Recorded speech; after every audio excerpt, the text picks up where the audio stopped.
নমস্কার, কেমন আছেন সবাই?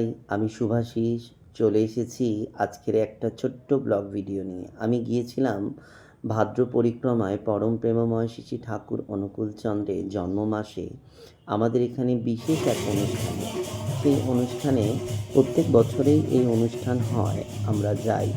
এবছরের অনুষ্ঠানটাও খুব সুন্দরভাবে হয়েছে।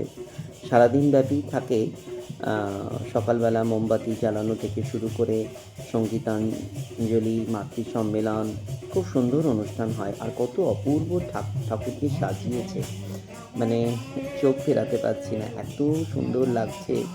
আর অনুষ্ঠানে গিয়ে খুব আনন্দ করলাম, তো খুব ভালোই লাগলো। শ্রাবণ ও ভাদ্র মাস, এই দুটো মাস সত্যি আমাদের সৎসঙ্গীদের কাছে খুব আনন্দের মাস।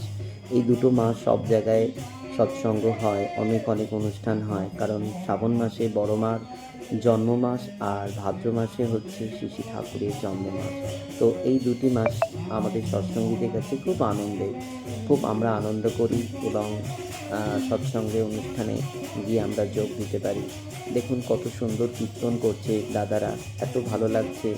আর এখানে এরপরে প্রার্থনা শুরু হবে। আমিও সেখানে উপস্থিত হয়ে আসন গ্রহণ করেছি। প্রার্থনা হবে এরপরে।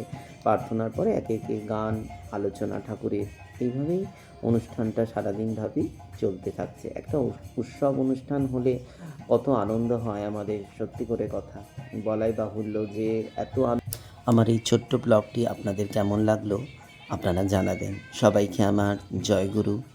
আর পরম প্রেমময় শ্রী শ্রী ঠাকুরের রাতুল চরণে আমি প্রত্যেকের জন্য মঙ্গল প্রার্থনা করি। সবাই যেন সুস্থ থাকে, আনন্দে থাকে, এই প্রার্থনা করি ঈশ্বরের কাছে। জয়গুরু।